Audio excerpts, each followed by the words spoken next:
प्यारे बच्चों, good morning. तो बच्चों, आज हम मॉडल टेस्ट पेपर का पार्ट 3 करने जा रहे हैं। ऑब्जेक्टिव टाइप के क्वेश्चंस 1 से 9 तक हम कर चुके हैं। तो आज हम क्वेश्चन नंबर 10, 11 एंड 12 डिस्कस करने जा रहे हैं कि किस एक्सरसाइज से, किस टॉपिक से ये क्वेश्चन आपको एग्जाम में आने हैं। तो बच्चों, मॉडल टेस्ट पेपर में क्वेश्चन नंबर 10 है, find the degree of the differential equation. Differential equations के 4 या 5 क्वेश्चन हैं, उनमें से ये क्वेश्चन नंबर 10 आपको एग्जाम में आना है। या तो ऑर्डर निकालने का होगा या तो डिग्री निकालने का होगा। तो इस क्वेश्चन में find the degree of the differential equation. तो बच्चों, degree of the differential equations सबसे पहले तो निर्भर करती है हाईएस्ट ऑर्डर डेरिवेटिव के पावर के ऊपर। तो यहां पर हाईएस्ट ऑर्डर डेरिवेटिव है सेकंड ऑर्डर डेरिवेटिव d2y/dx² और इसकी पावर है 3। तो इसकी पावर 3 है, तो इस डिफरेंशियल इक्वेशंस की डिग्री 3 होनी चाहिए। परंतु ऐसा नहीं है।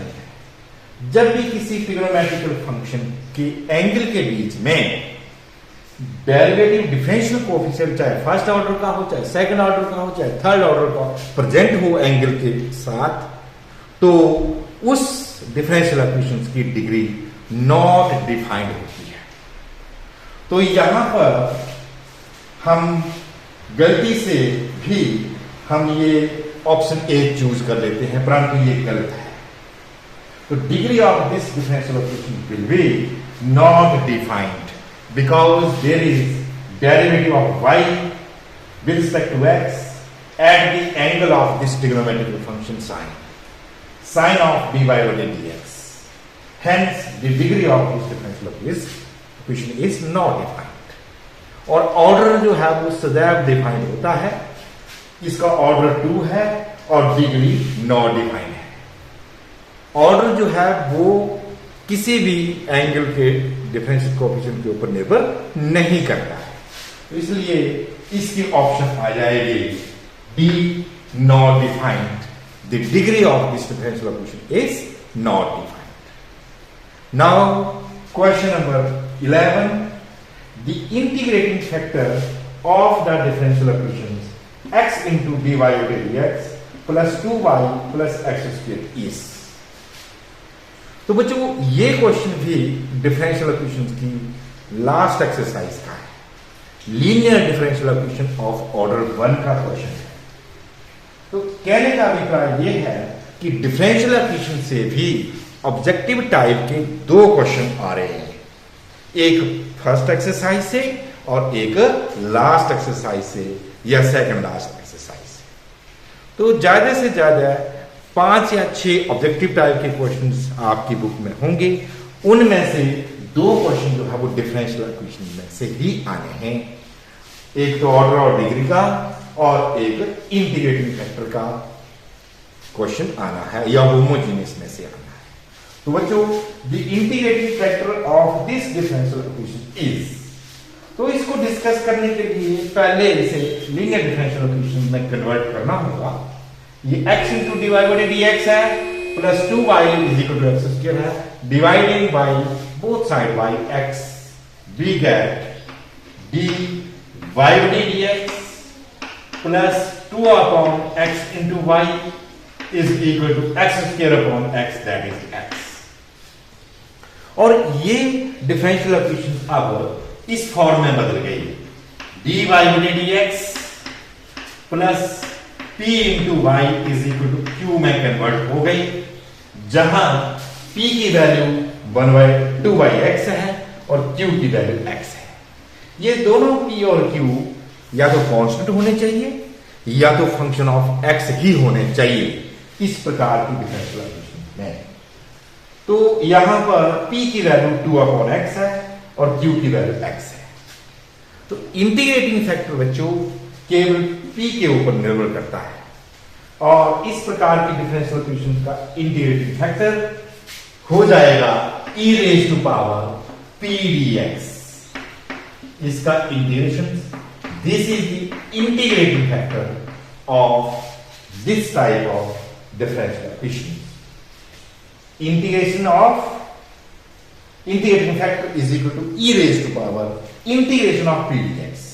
केवल p का इंटीग्रेशन करना है और p की वैल्यू है 2yx, तो ये हो जाएगा बच्चों e raise to power 2yx into dx is equal to e raised to power 2 outside or 1 by x into dx, and it becomes e raised to power 2 into log x. तो बच्चों 1 by x into dx इसका integration होता है log x, और पीछे आ गया 2, और log of function से पीछे यदि कोई भी नंबर हो उसे पावर में दिया जा सकता है, तो ये बन जाएगा e raise to power log x square, और e से log कट जाएगा और वैल्यू आ जाएगी x स्क्वायर. तो it becomes e raise to power log of x square, and e raise to power log of fx की value होती है fx. ये log x और e आपस में न्यूट्रल हो जाते हैं और वैल्यू आ जाएगी x स्क्वायर. तो इस प्रकार के क्वेश्चंस का इंटीग्रेटिंग फैक्टर बच्चों linear differential equation of order 1 है, और इंटीग्रेटिंग फैक्टर निकालने के लिए फार्मूला है e raise to power integration of p dx, और e raise to power integration of p की वैल्यू 2yx है, 2yx into dx, 2 is outside the sign of integration, we get 1 by x dx. 1 by x जो है वो log x का derivative होता है, तो log x आ जाएगा ये 1 by x के इंटीग्रेशन की वैल्यू, और प्लस c नहीं लिखते हैं इंटीग्रेटिंग फैक्टर निकालते इसलिए कांस्टेंट ऑफ इंटीग्रेशन को डिलीट कर देते हैं, और फिर इसके बाद ये 2 पावर में आ गया, और e raise to power log fx जो है वो fx के बराबर होता है, तो e raise to power log x square जो है वो x स्क्वायर के बराबर हो जाएगा, और e raise to power log x होता तो x के बराबर आंसर आएगा, परंतु यहां पे e raise to power log x square हो गया, और ये इंटीग्रेटिंग फैक्टर की वैल्यू x स्क्वायर हो गई. तो option of this question is integrating factor of this is D option is the correct answer of this question number 11. So this is the method to find the integrating factor of linear differential equation of order 1. Now question number 12, the vectors a vector and b vectors are perpendicular if a vector into b vector is equal to 0. Not possible. दो vector का हम multiply करें तो 0 नहीं आएगा, और क्योंकि multiply तो हम दो तरीके से वेक्टर की करते हैं, या डॉट प्रोडक्ट या क्रॉस प्रोडक्ट. तो यहां पर A vector cross B vector is equal to 0, ये भी कंडीशन नहीं है, क्योंकि क्रॉस प्रोडक्ट है, ये वेक्टर क्वांटिटी होनी चाहिए, 0 वेक्टर होना चाहिए यहाँ पे, ये ऐसे भी गलत है. और बच्चों सी ऑप्शन है ए वेक्टर डॉट बी वेक्टर, ये स्केलर क्वांटिटी होनी चाहिए और इसकी वैल्यू 0 है, और यही करेक्ट ऑप्शन है कि दो वेक्टर जब परपेंडिकुलर होते हैं तो उनका डॉट प्रोडक्ट या स्केलर प्रोडक्ट 0 होता है, 0 वेक्टर नहीं होता है. यदि कहीं किसी क्वेश्चन में 0 वेक्टर हो तो वो भी ऑप्शन गलत हो जाएगी. सारे मिलते जुलते ही देखो, A dot B is equal to 0, यदि यहाँ पे a डॉट b होता और यहाँ पे इज इक्वल टू 0 वेक्टर होता तो उसको हमने नहीं आंसर, ऑप्शन नहीं होनी थी, ऑप्शन ये होनी है डॉट है तो यहाँ पे स्केलर आना चाहिए, वेक्टर नहीं आना चाहिए. तो C is the correct option, and last is none of these. तो यहाँ पे 0 है बच्चों, इसलिए ये option C is the correct option of this question number 12 of the model test paper. तो बच्चों आपने देख लिया कि क्वेश्चन नंबर 12 जो है वो वेक्टर में से आना है, या तो डॉट प्रोडक्ट में से या तो क्रॉस प्रोडक्ट में से.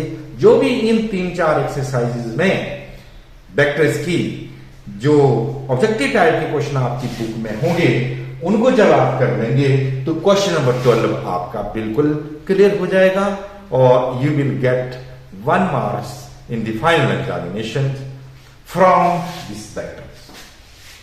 That's all. Now question number 13. Of the model test paper.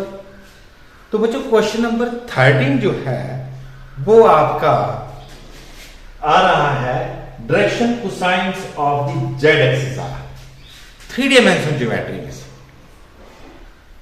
पिछले क्वेश्चन जो वेक्टर में से था और ये 3D में से है। तो डायरेक्शन कोसाइंस पूछे हैं, एक्स एक्सिस, वाई एक्सिस और जेड एक्सिस 3 एक्सिस होती हैं 3 डायमेंशन ज्योमेट्री है। तो एक्स एक्सिस के डायरेक्शन कोसाइंस होते हैं 1, 0, 0। वाई एक्सिस के होते हैं 0, 1, 0 और जेड एक्सिस के होते हैं 0, 0, 1। तो डायरेक्शन कोसाइंस किसी लाइन के होते हैं। Direction cosines are the cosines of the direction angles. They are always proportional to the direction numbers. तो डायरेक्शन कोसाइन जो है यहां पर जेड एक्सिस के पूछे हैं तो 0, 0, 1 होंगे। तो यहां पर B is the correct option. 0, 0, 1 Z axis के हैं तो Z1 होगा, एक्स एक्सिस के हैं तो X1 होगा और वाई एक्सिस के हैं तो यहां पे y की जगह जो है वो 1 होगा, बाकी जगह 0 होगा। तो B is the correct option of this question number 13। तो बच्चों क्वेश्चन नंबर 12 वेक्टर में से वेक्टर के क्वेश्चन करेंगे ऑब्जेक्टिव टाइप के, 1 नंबर आपका पक्का हो जाएगा। और 3 डायमेंशन के आप जो 2-3 क्वेश्चन है 3-4 आपकी मिसलेनियस में या आपकी एक्सरसाइज में, उनको जब आप क्लियर कर लेंगे तो क्वेश्चन नंबर 13 आपका हो जाएगा। और क्वेश्चन नंबर 14, 15 एंड 16 जो है वो बच्चों अलग टाइप के क्वेश्चन हैं। उनमें एक रीजन होगा, ए और बी होंगे और वहां पे कंडीशन जो होंगी 2 और वहां पे ऑप्शंस होंगी कि both A and B are correct but B is not the correct explanation of A. Both A and B are correct and B is the not the correct option of the A. और एक बार correct option होगी, एक बार A is not true, B is true, B is not true, A true. और इस तरीके से बच्चों 3-4 ऑप्शन होंगी जो कि आपको उस क्वेश्चन से ही क्लियर हो जाएगा कि क्या दोनों सही है, क्या दूसरे का फर्स्ट से लिंक है कि नहीं है। तो इस तरीके से जवाब देना है बच्चों। ये 3 क्वेश्चन होंगे, question number 14, question number 15 and question number 16। तो 16 नंबर के ऑब्जेक्टिव टाइप के क्वेश्चन आने हैं बच्चों। और ये क्वेश्चन जो है बिल्कुल सावधानी से करना होगा। यदि बी और ए दोनों ही ट्रू होंगे तो दोनों ट्रू होंगे और बाद में वहां पे लिखा होगा कि क्या बी का ए से लिंक है कि नहीं है, क्या ये इसकी करेक्ट एक्सप्लेनेशन है कि नहीं है। तो बच्चों आज हमने क्वेश्चन नंबर 13 तक आपको इस वीडियो में करा दिया है। कल हम जो है वो क्वेश्चन नंबर 14, 15 और 16 को क्लियर करेंगे कि किस प्रकार से वो क्वेश्चन आ सकते हैं। That's all.